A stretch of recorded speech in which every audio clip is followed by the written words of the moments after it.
Turquía y Ucrania aseguran que pretenden continuar con el pacto para la exportación de cereales ucranianos por el Mar Negro, a pesar de que Rusia haya suspendido su participación. De hecho, el presidente turco Recep Tayyip Erdogan dice estar decidido a que el acuerdo funcione. Con el mecanismo conjunto que establecimos en Estambul, hemos proporcionado una relativa reducción de la crisis alimentaria al ofrecer 9,3 millones de toneladas de trigo ucraniano al servicio del mundo. Turquía continuará sus esfuerzos para encontrar una solución a la crisis alimentaria mundial, como lo ha hecho hasta ahora, aunque Rusia tiene dudas sobre el acuerdo de cereales, ya que no se proporcionan las mismas facilidades para ella. Bueno, de hecho, el ministro de Defensa turco, Hulusi Akar, anunció que hablará con su homólogo ruso Sergei Shoigu para intentar mantener el acuerdo de exportación de cereales ucranianos suspendido ayer por Moscú. Eso, suspenso es el término que utiliza el Kremlin. Rusia asegura este lunes que el acuerdo para la exportación no puede continuar sin su participación. Moscú acusa a Kiev del ataque del sábado contra la base naval rusa del puerto de Sebastopol, utilizando el corredor pactado para la exportación segura de alimentos. A todas estas, el mandatario ruso exige garantías de seguridad en el corredor de grano para reanudar la participación de Rusia en el acuerdo que mantenía con Ucrania. A ver, ¿qué tenemos a la fecha? Y como hemos visto en el resumen, Rusia denuncia primero un ataque contra su flota en el Mar Negro, allí en Sebastopol, se retira del acuerdo de exportación de cereal, como han dicho, está suspendido y como consecuencia bloquea el transporte marítimo. Estamos hablando de hasta 176 barcos con 2 millones de toneladas de cereales. Como hemos visto también, se supo que la ONU, Turquía y Ucrania pretenden seguir adelante con la exportación pese a la retirada de Rusia. Bueno, buen momento para dar la bienvenida a nuestro invitado. Es Luis Angarita, profesor de la Escuela de Estudios Internacionales de la Universidad Central de Venezuela, jefe de cátedra de Economía Internacional. Profesor Angarita, un gusto siempre. Muy buenos días, ¿cómo estás, Román? Muy bien, encantado de escucharle. Bueno, primera e inmediata consecuencia, aumento del precio de esos productos, del cereal, ¿no?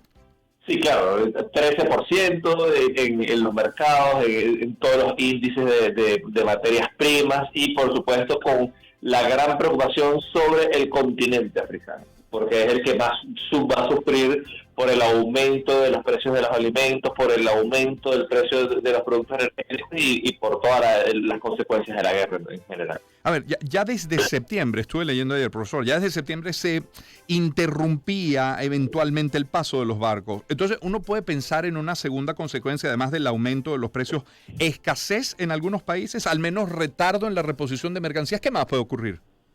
Bueno, incluso Rusia trata de paliar el costo político de lo que hace, diciendo que él va a seguir exportando unilateralmente cereales para tratar de controlar la escasez mundial.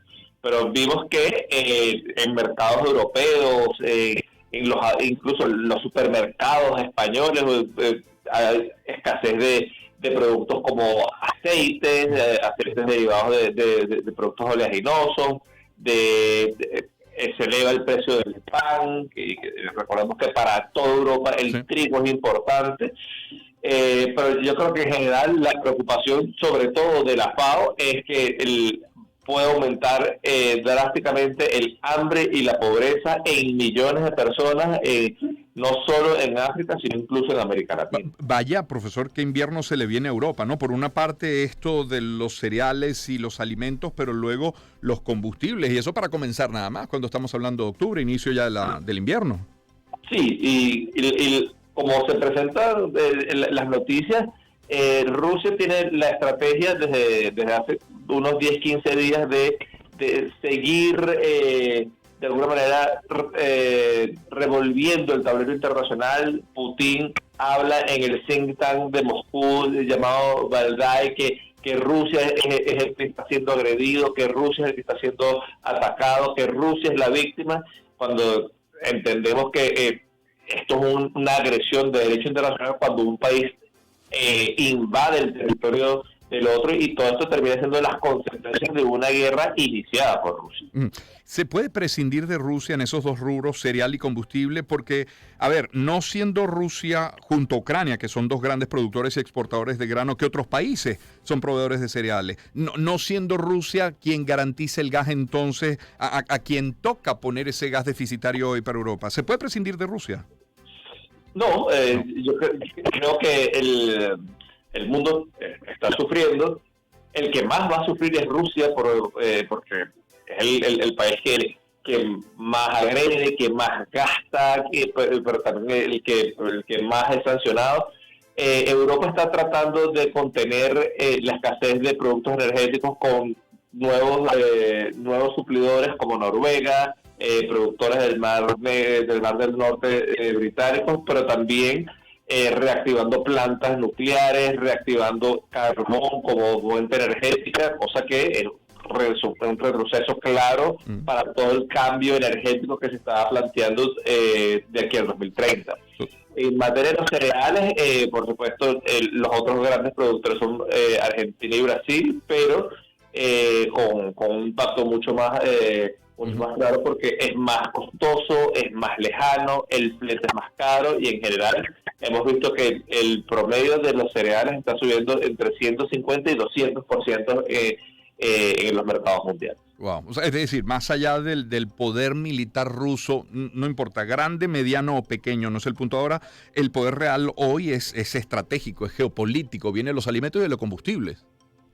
Sí, y en su alianza con países no democráticos para tratar de alterar el orden mundial. Rusia habla de un orden multipolar. Rusia utiliza esta palanca del corredor de activarlo, de desactivarlo, de suspenderlo, y es una estratagema propia de la guerra.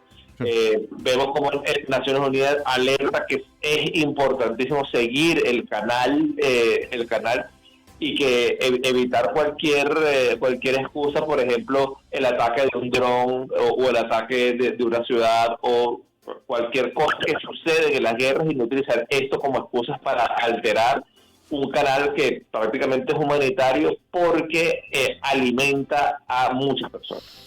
Muchísimas gracias, profesor Angarita, por atendernos esta mañana. Muy buenos días, Román. Buen día. Luis Angarita es profesor de la Escuela de Estudios Internacionales de la Universidad Central de Venezuela y es jefe de cátedra de Economía Internacional. Son las 6:50 de la mañana. No dejamos Ucrania todavía porque el presidente de ese país, Volodymyr Zelensky,